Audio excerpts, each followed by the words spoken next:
What's up, guys, and welcome to another video on the channel today. Today, I'm in my office. I am currently editing the AliExpress Balisongs video, and I'm working on that. And doing that topic kind of made me think. Today, I'm flipping my Alien. I've had it in my pocket since the video yesterday. And I was thinking I wanted to compare knives at different price ranges, just so you could kind of get an idea of why things cost the way they do and, like, you know, what's up with that. So today we're sitting on the couch and we're talking about knife prices. So this is going to be an interesting topic. And one of the main reasons I wanted to talk about this is because I have this, which is TheOne Falcon. Now, TheOne Falcon is going to be in our Amazon video, and spoiler alert, it's pretty good. It's a good knife. You know, you've heard from, I'm sure, a million people at this point that it's a pretty good little channel aluminum knife. So, when we're talking about these things, one thing we want to talk about is why is there such a price disparity between this here and then from this to this. So this is like a $50 knife, right? You have a $50 knife, but this knife has about the same build as this knife, which is like a $250 knife. So why is there a $200 difference between these two knives if they're built out of the same things? And then you jump up to this knife, and while this knife is built out of titanium, it's still, you know, a similar build overall. So why does this one cost $750 compared to these two? I think that's an important topic. So let's talk about that real quick. What we want to do is I want to set your expectations for what these things even are, right? This is an aluminum channel designed Balisong. And you might look at this and say, yes, that's an aluminum channel Balisong. And then you look at this and say, yes, this is an aluminum channel Balisong. Therefore, these two are the same thing. But what that does is that ignores a lot of the process and the work that goes into this, and it ignores the context of what these things are. That's also similar to this when you look at this and say this is $250 and this is $750, or even when you look at this and say this is $50 and this is $750. Like, what's going on there? Why such a price difference? Well, you're not looking at the context of what's actually happening in terms of the Balisong manufacturing process. So let's dig into that for a bit. Essentially, and this is some of the stuff that we learned while visiting Squid Industries in California, and some of the stuff I know from watching Stitch actually make this knife, because, you know, he lives relatively close to me, and I got to watch a little bit of the process of the manufacturing of my Alien that he made me. So I think that there's some context that people miss when they look at a clone or a knife from China like this, and they say, well, this and this are the same, aren't they? In truth, they're really not. These are not the same thing at all. And so, to provide you context for that, what I need to say is that this was produced in a factory in China, okay? This was made. They, essentially, the way that TheOne operates is they don't have their own facilities. They don't have their own, you know, TheOne didn't make this. TheOne is not a company, exactly. The way China works and operates in terms of their manufacturing process is that there are a lot of factories that exist in China, and all of them exist to produce products for all sorts of designers. And so the way that this works is that there are factories that produce aluminum metal parts, and there are factories that anodize those parts, and there are factories that produce steel blades, and there are factories that, you know, finish those blades, and then there are factories that produce the actual pivot mechanisms and parts. And so essentially what this is this is a piecemealed together thing, right? And the reason that this can be so cheap is because in these factories, first of all, the overall minimum wage, or the wage scale in China, is far lower than that of the United States. And so this knife is made in the United States, so you have to pay people more to make this than you do this. But the other thing is that Squid Industries has their own machines. They own the machine that cut this handle, right? And that machine cost upwards of $80,000 just for the machine. And that doesn't include the ton of money that you have to pay a skilled operator that knows how to run this machine and get this kind of a finish out of the part. right? Because you have to have somebody that can operate a CNC mill. A CNC mill, while people think maybe, oh yeah, you just press go and it does it, that's not how it works at all. You have to have engineering knowledge and material science knowledge to even begin to operate a CNC mill. So, you know, doing this requires a skilled operator that you have to pay a fairly good sum of money for them to want to stick around and to want to operate your equipment. And so not only are they paying for the equipment, they're paying for the operator. In China, the way that this works is that you take your design, so this handle design was designed ostensibly by TheOne, and they take that handle design and they give it to one of those manufacturers, and those manufacturers create thousands and thousands of products every single day. So this is part of that. They created thousands and thousands, you know, maybe not of this specific handle, but of just aluminum products in general. And so they have probably several machines, at least in the multiples of tens, if not hundreds of CNC mills that they can utilize to produce products like this and a numerous amount of other machined aluminum or other machined metal parts. And they have all of these machines because it's just a factory, and all they do is, you know, they make parts after parts after parts, and all you do is you send them a design, you pay them a little bit of money, and they'll give you like 1,000, say, of these handles. So to make 500 of these knives, he would just put in an order for 1,000 handles, and then they would come back and be like, okay, here you go, here's 1,000 of the handles you wanted.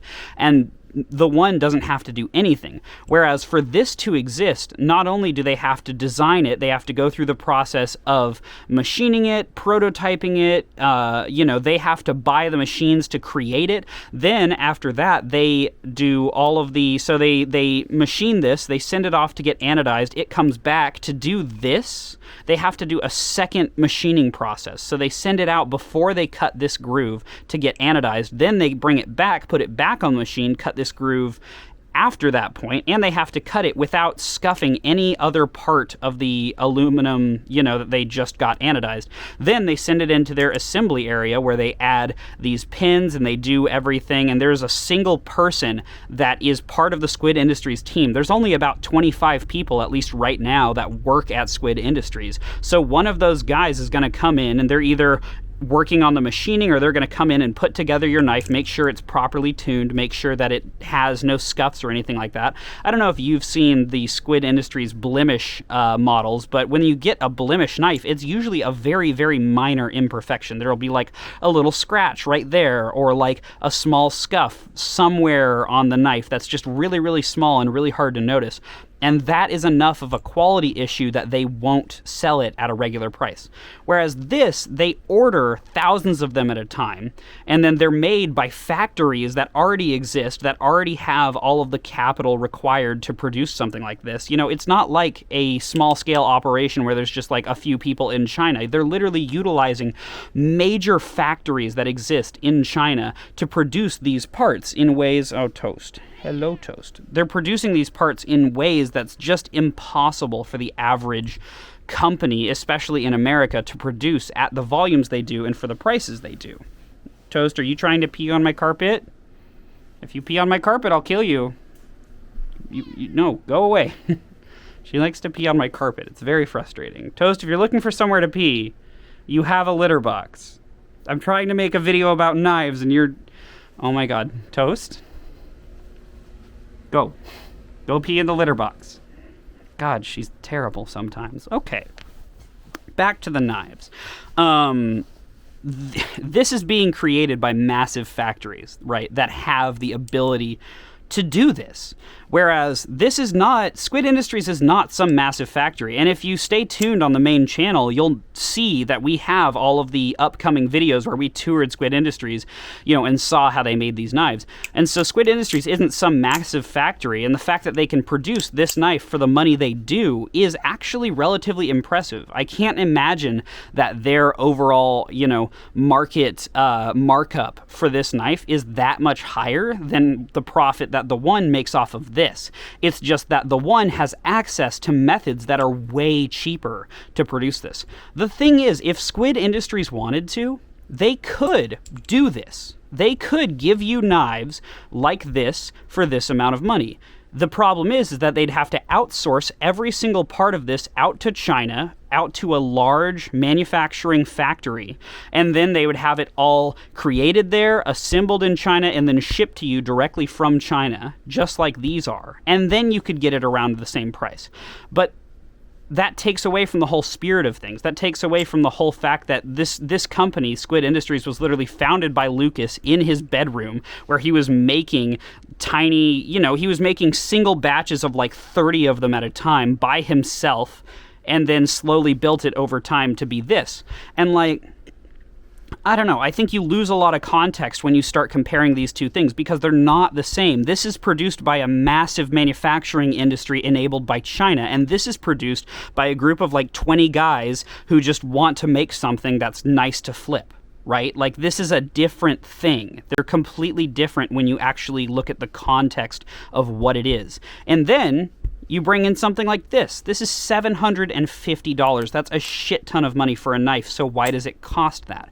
Well, the reason for that is that this is made by one guy. This is made by a single person. His name is Stitch Steel, and he creates this by hand. So this entire thing is made with just him and a wheel of abrasive material and a drill press, and that's basically it.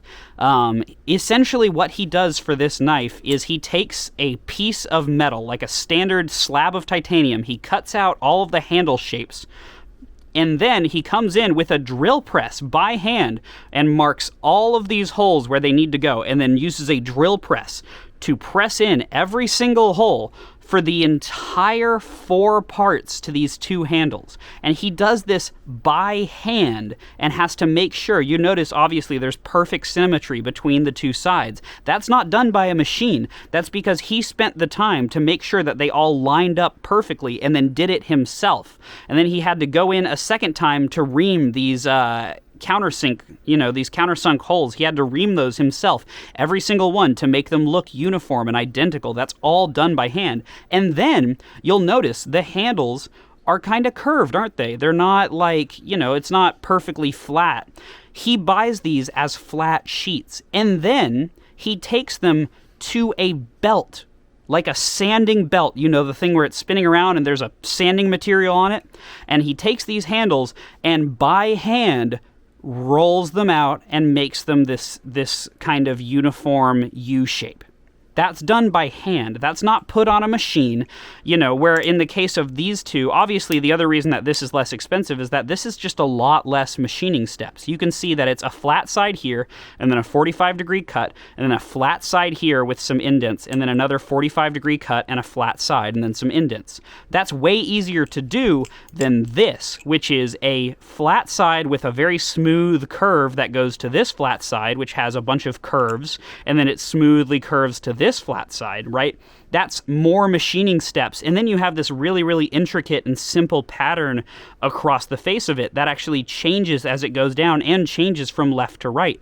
So like, this is way harder to machine than this, which increases the price because that means that this is on the machine for longer, and so each handle takes fairly longer to create than this. And so, stepping up from that, each handle here takes a substantially long time for one individual person to make because he's going in and by hand drilling every single hole, and then he's rolling this, what was originally a flat piece of titanium, he's rolling it against a sanding belt that is causing it to slowly become the right roundness. And then he has to do that for all 4 pieces to each handle so that they all uniformly feel like they're the same amount of roundness, even though it's done by hand. It's not done by a machine. This is done by himself. I don't think I can express to you how impressive and insane that is for somebody to be able to do something so consistently and so uniformly that it looks this beautiful and feels this great in the hand to flip. And yet it is done, as I said, completely by hand with raw materials that he's using a fucking, wheel to, like, do. That's so cool. And I don't think people understand how much work and effort and, precision that takes to create, and why something like this costs what it does. This blade is completely made by hand. He cuts it out himself, he adds these pins himself, and then he grinds every single edge of it completely by hand. This was done on a grinding machine. This was done by hand grinding. I believe it's on a grinding machine, but they like ship it out for it. It's a similar process to this, but slightly more complicated to get that swedge, whereas you can see here, these are all just flat grinds, right? These are all just completely flat, which, as I said before, reduces the cost, whereas this has some swedges to it. It has a bit more of a creative looking grind. And then you step up to this, where Stitch is doing this literally completely by hand. He's doing one side on a wheel, and then doing, this next part on a wheel. And then he has to make sure that it's exactly uniform on either side, because he has a very high standard for perfection. He has a very high standard for what he expects, for what he expects from himself and what his customers expect from him. So he does all of that by hand, and then to put this logo, you see the little Stitch Steel logo right there?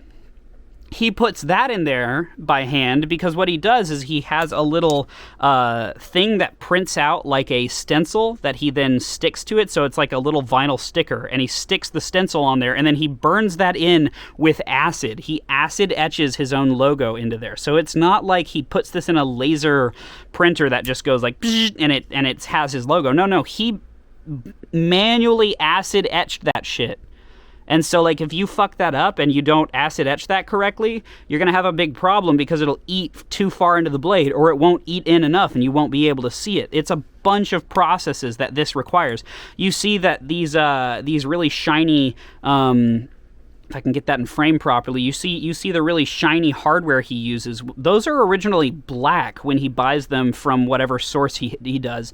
And then he takes them by hand and sands them down, each of the faces, so that they're the perfect size to go into here. So each one of these is hand sanded down. That's why the inside of it is black, but the outside is silver, is because he manually did that, so that you'd have this black and silver look just to the finished hardware, and he did that manually on a belt sander. Like, I don't know. That is why these things cost what they do. And I think that is a super important lesson for people to learn. It's that this does not cost less than this because Squid Industries is greedy. It costs that because this is way easier to produce and is made in a country where they don't have to pay people a whole lot, and there's already a booming manufacturing industry that does not exist in America. Whereas this is entirely being made in America by a small team of people who all care heavily about the product they're creating, and they are doing it, ostensibly by hand. They're constructing everything themselves. They're designing everything themselves. They're prototyping it all. They're making it, they're updating it. That's why you're on, V2.5 for the Krake Raken, I think. You're going through all these iterations to get to, a really cool place. And that just costs substantially more money than this, both in terms of machining and manufacturing, but also just paying people more. It costs more to pay people. Squid Industries is based in California, in the in Fremont, California, near the what's it called, Silicon Valley. It's relatively expensive to live there, so to pay their employees, they have to pay them substantially more than anybody in China is going to be paid for this kind of work. And then you have this, which is made by a single person with all of this handmade love and care and attention to detail and perfection that is put into it, and that's why these things cost what they do. I'm not trying to shit on TheOne here or tell you that this is bad. This is perfectly good, but what I'm saying is that if you go, oh yeah, this is $50, so Squid Industries, they need to fuck off with their high-priced knives, that's not the point, and that is a wrong take. This costs less for reasons way outside of Squid Industries being a company that wants a bunch of money. And, Stitch didn't charge $750 for this because, he's so greedy and wants all that money. He spent more than a week's worth of hours just directly working on this one thing. Can you imagine if it took you more than a week straight. I'm not talking like producing it within a week. I'm talking a week's worth of hours entirely to make one single thing. That's what this is. All right? And so that's why it costs so much, because he literally has to both pay for the materials and pay himself for the amount of time that it takes to produce something of this quality by himself with no help. So that's what we're getting at. If Stitch could hire people, or if he wanted to, I'm certain he could reduce the price of this, because he could start using machines and he could start hiring people to help him construct it, but it wouldn't be the same, right? And that's a similar thing here. Squid Industries could, outsource everything they do to China and make it way cheaper and pay people a lot less, but it wouldn't be the same. It wouldn't be the same. And that is kind of where you end up. So for the rest of today, I think I'm going to keep flipping my alien just because I really, really do love the shit out of this thing. And I hope you guys learned something. Sorry I got a little riled up, but this is an important issue to me because I see people comparing these kind of things all the time, and I just think that they're getting the overall base of what they're comparing wrong. You have to understand what you're looking at and the differences here that you're experiencing, and you're completely ignoring when you just compare by price. You have to take in the context of the items that you are comparing to understand why things cost the way they do. So that's my spiel. I hope you guys had a good day. I'm going to enjoy this, and I'm going to get back to editing the AliExpress video. And until that is finished, I'll see you guys later.